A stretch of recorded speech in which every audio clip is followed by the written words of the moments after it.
आज हम बात करते हैं स्वादिष्ठान चक्र की, जिसको इंग्लिश में सैक्रल चक्र भी बोलते हैं।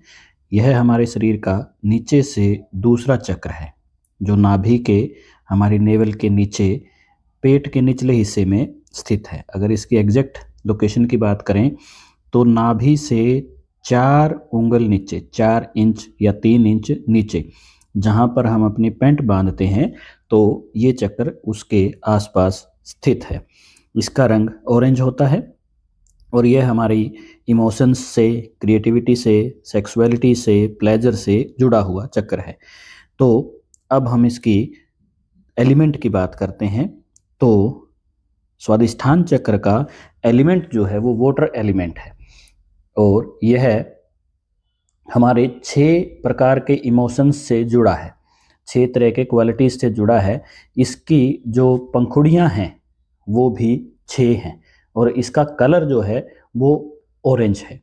तो पहला, यह हमारी क्रिएटिविटी से जुड़ा है, यह हमारे इमोशंस से जुड़ा है, यह हमारे पैशन से जुड़ा है, यह हमारे सेक्सुअलिटी से जुड़ा है, हमारे प्लेजर से जुड़ा है और हमारे रिलेशनशिप से जुड़ा है।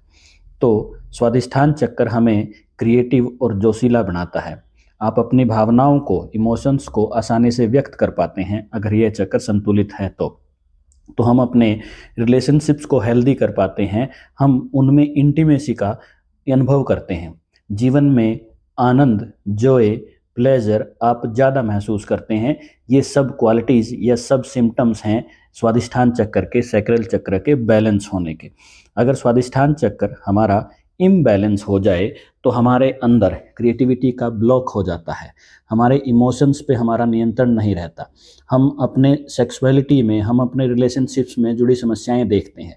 बहुत बार हम आदमी को भी और औरत को भी ये कहते हुए सुनते हैं कि मैं इस सेक्सुअलिटी में नहीं होना चाहिए था। विशेष तौर पर औरतें ये बोलती हैं कि मुझे औरत नहीं होना चाहिए था या मुझे पुरुष नहीं होना चाहिए था। तो इसका मतलब ये हो जाता है कि हमारा सैक्रल चक्र, जो हमारा स्वादिष्ठान चक्र है, वो इम्बैलेंस है। गिल्ट, शेम, डर, ये भावनाएं उस आदमी पर या उस ह्यूमन बीइंग पर हैवी हो जाती हैं, जो अपनी सेक्सुअलिटी को रिकॉग्नाइज नहीं करता। तो इसलिए हमें अपनी सेक्सुअलिटी को, सबसे पहले तो हमें इसी चैलेंज को रिकॉग्नाइज करना है कि मैं मेल हूं या फीमेल हूं। तो हमें उसको एकदम से एक्सेप्ट कर लेना चाहिए। अगर मैं मेल में हूं तो मुझे मेल को एक्सेप्टेंस कर लेनी चाहिए, अगर मैं फीमेल हूं तो मुझे फीमेल आइडेंटिटी को एक्सेप्ट कर लेना चाहिए। तब ही ये चीज़ें, आगे की जो चैलेंजेस हैं वो हम ओवरकम कर पाते हैं।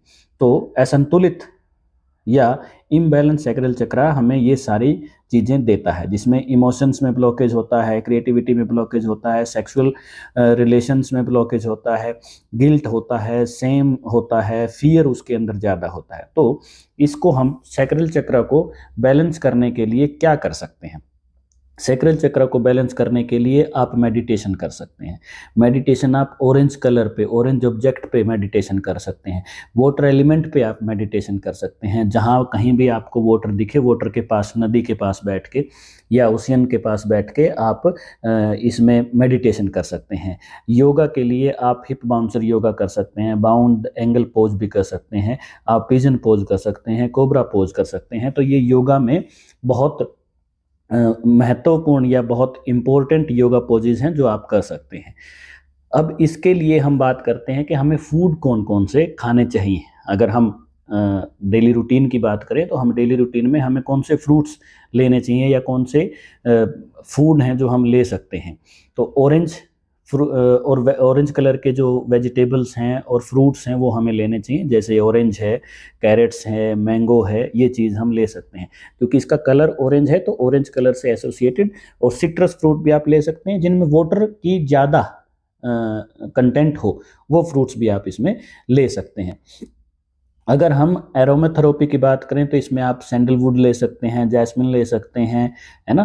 तो ऑरेंज एसेंशियल ऑयल्स ले सकते हैं, तो उनके साथ भी आप इसको जोड़कर देख सकते हैं।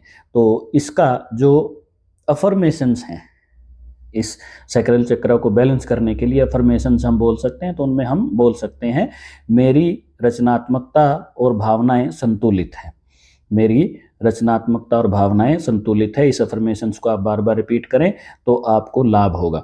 मैं अपने जीवन में आनंद और खुशी को स्वीकार करता हूँ या करती हूँ। आपको इस तरीके से ये 2 अफर्मेशंस बोलनी है। दोबारा मैं इनको रिपीट करता हूँ। मेरी रचनात्मकता और भावनाएं संतुलित है। मैं अपने जीवन में आनंद और खुशी को स्वीकार करता हूँ या करती हूँ। तो ये हमारी अफर्मेशन है जो हम बोल सकते हैं। इसके साथ साथ सैक्रल चक्र का जो मंत्र है वो मंत्र है वम, VAM, वम। तो सैक्रल चक्र को एक्टिवेट करने के लिए, बैलेंस करने के लिए, उसको शुद्ध करने के लिए आपको ध्यान की अवस्था में बैठ जाना है और वम मंत्र का उच्चारण करना है। तो इसके लिए एक हैंड पोजीशन भी है, जैसा आपको यहाँ सामने फोटो में दिख रहा होगा। एक हैंड पोजीशन है सैक्रल चक्र को एक्टिवेट करने के लिए। इस हैंड पोजीशन को आप एक्टिवेट करें, इसको लगाएं और उसके बाद वम का उच्चारण करें। इस तरीके से जैसे मैं बोल रहा हूँ उसी तरीके से आप मेरे साथ साथ बोल सकते हैं।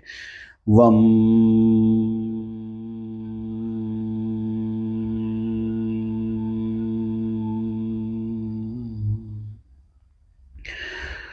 वम,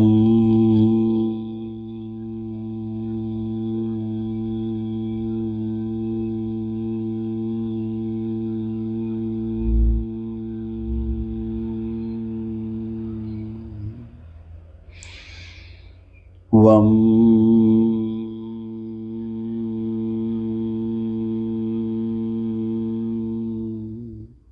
ये वाइब्रेशंस आपको पूरी फील करनी है, महसूस करनी है। इसको कम से कम 5 बार और अधिक से अधिक आप इसको 11 बार भी कर सकते हैं इसी तरीके से। तो इसके साथ साथ आपकी जो इनर स्ट्रेंथ है, पॉजिटिव एनर्जी है, वो आपके बॉडी में ज़्यादा इंक्रीज होती है। तो अब इसकी जो 6 पंखुड़ियाँ हैं, सैक्रल पेटल्स हैं, जो इसके 6 पेटल्स हैं, वो हमारे इमोशन से जुड़ी हैं। तो हम उसका एक एक करके एक्सप्लेन करने की आपको हम कोशिश करते हैं। तो सबसे पहले है हमारी भावनाएं, हमारे इमोशंस। स्वादिष्ठान चक्र हमारी भावनाओं से, हमारी सेंसिटिविटी से जुड़ा हुआ है। तो इसका एक पेटल हमारी सेंसिटिविटी को या हमारे इमोशनल रिस्पॉन्स को दर्शाता है। दूसरा है क्रिएटिविटी। तो दूसरी इसकी जो पेटल है वो क्रिएटिव एनर्जी से जुड़ी है, इनोवेशन से जुड़ी है।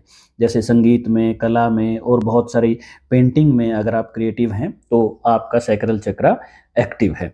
और तीसरा सेक्सुअलिटी से, कामुकता से जुड़ा है। तो सेक्सुअल एनर्जी, वाइटैलिटी है ना, तो ये भी हमारे सैक्रल चक्र से जुड़ा है। और जब आपका सेक्सुअल एनर्जी का प्रभाव बहुत अच्छा है और आपके सेक्सुअल इमोशंस बहुत अच्छे हैं, आप अपने पार्टनर के साथ इंटीमेसी महसूस करते हैं, आप अपनी सेक्सुअलिटी को रिकॉग्नाइज करते हैं। बीइंग ए मेल तो आप मेल को एक्सेप्ट करते हैं, बीइंग ए फीमेल तो आप फीमेल को एक्सेप्ट करते हैं। उन आइडेंटिटी को एक्सेप्ट करना ही आपके लिए आपकी सेक्सुअलिटी को एक्सेप्ट करना है।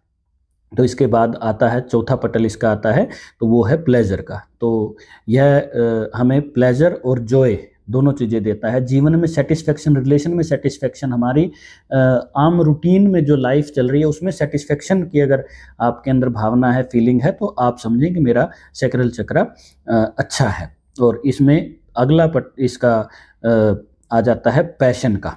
तो आपको जोश, एंथुजियाज्म, पैशन, गोल्स, डिजायर्स, इन सब की तरफ बढ़ने के लिए एनर्जी जो है वो आपको सैक्रल चक्र देता है। अगर आप के अंदर पैशन की कमी है, आपके अंदर गोल्स अचीव करने की कमी है, आपके अंदर वो एनर्जी कम आपको महसूस होती है, तो इसका मतलब आपका सैक्रल चक्र कहीं ना कहीं वीक पोजीशन में है। और लास्ट जो इसका पेटल है वो है चेंज का। तो ट्रांसफॉर्मेशंस और अडेप्टेबिलिटी, ये हमें 2 चीज़ें हमारे सैक्रल चक्र से मिलती हैं। आप ट्रांसफॉर्मेशंस और अडेप्टेबिलिटी को जितनी आसानी से अपना सकते हैं और चेंजेस जितनी जल्दी एक्सेप्ट कर लेते हैं, वो भी दर्शाता है कि आपका सैक्रल चक्र बहुत एक्टिव है, बहुत अच्छा है।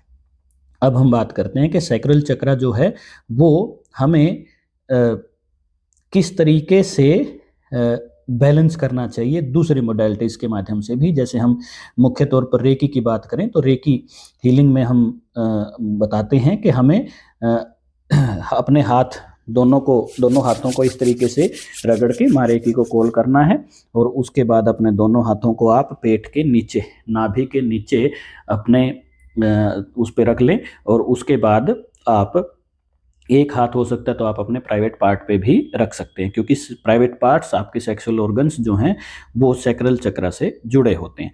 तो आप इनको अपने हाथों को उस रेकी को कॉल करके आप उस पे रखें और महसूस करें कि आप एनर्जी जो है वो आपके सैक्रल चक्र में जा रही है और सैक्रल चक्र जो है वो क्लॉकवाइज घूमना शुरू हो गया है, ऑरेंज एनर्जी उसके अंदर जा रही है।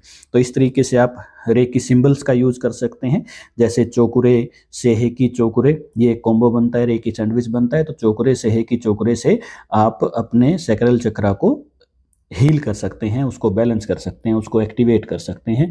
अगर आपने लेवल 3 या उससे ऊपर का रेकी सीखा है तो आप दाइकोमियो से भी इसको हील कर सकते हैं और अफर्मेशंस दे सकते हैं, जैसे मेरी रचनात्मकता और भावनाएं संतुलित हैं, मैं अपने जीवन में आनंद को महसूस कर पा रहा हूँ, मेरे सैक्रल चक्र में पॉजिटिव एनर्जी बढ़ रही है, ये भी आप कर सकते हैं। इसके बाद आप अफर्मेशंस दे सकते हैं कि मेरे शरीर में जो नेगेटिविटी है, जो भी चीज़ें मेरे शरीर में मुझे तकलीफ़ दे रही हैं, वो मेरे यूरिन के माध्यम से, मेरे स्टूल के माध्यम से मेरे शरीर से बाहर जा रही हैं, सारे टॉक्सिन्स मेरे शरीर से बाहर जा रहे हैं। और आप इस अफर्मेशन देंगे तो और आप देखेंगे उसके बाद में कि एक्चुअल में आपका यूरिनेशन का जो प्रोसेस है वो इंक्रीज हो गया है। अगर आप पहले 4 बार जाते थे तो अब 6 बार जाओगे दिन में। अब अगर आप फ्रेश होने के लिए दिन में 2 बार जाते थे तो अब आप 3 या 4 बार फ्रेश होने के लिए जाते हैं। अफर्मेशंस का इतना असर होता है। तो इसके माध्यम से आप अपनी सेक्सुअल एनर्जी को भी इंक्रीज कर सकते हैं। और इसमें रेकी के माध्यम से आप अपने दोनों, अगर आप फीमेल हैं तो आप अपने दोनों ट्यूब्स को, ओवरी को भी रेकी दे सकते हैं। अगर आप मेल हैं तो आप अपने प्राइवेट पार्ट्स को रेकी दे सकते हैं। आप अपने स्पर्म काउंट को बढ़ाने के लिए भी अफर्मेशंस दे सकते हैं। तो ये हमारा रेकी से रिलेटेड सेशन था जो सैक्रल चक्र को बैलेंस करने के काम आता है। तो आपने जाना कि आपका सैक्रल चक्र किन किन चीज़ों पर आपके असर करता है। ठीक है, तो इसके बाद आपके पास सैक्रल चक्र को जानने के लिए अगर और ज़रूरत आपको महसूस होती है तो आप हमें कमेंट बॉक्स में कमेंट करें कि आपको क्या और जानना है, तो अगली वीडियो हम उस पर बनाएंगे। और जल्दी ही एक हीलिंग सेशन सैक्रल चक्र को एक्टिव करने के लिए एक गाइडेड मेडिटेशन भी हम आपके साथ साझा करेंगे। तो हमारे साथ जुड़े रहें, दोस्तों के साथ हमारे कंटेंट को शेयर करें। अच्छा लगता है तो हमें सब्सक्राइब भी करें, इससे हमें मोटिवेशन मिलती है। हमें कम से कम एक लाइक आप दे सकते हैं, जिससे हमें अच्छा लगता है, हमें मोटिवेशन मिलती है कि हम आगे आपके लिए ऐसा कंटेंट और लेके आएँ। Thank you.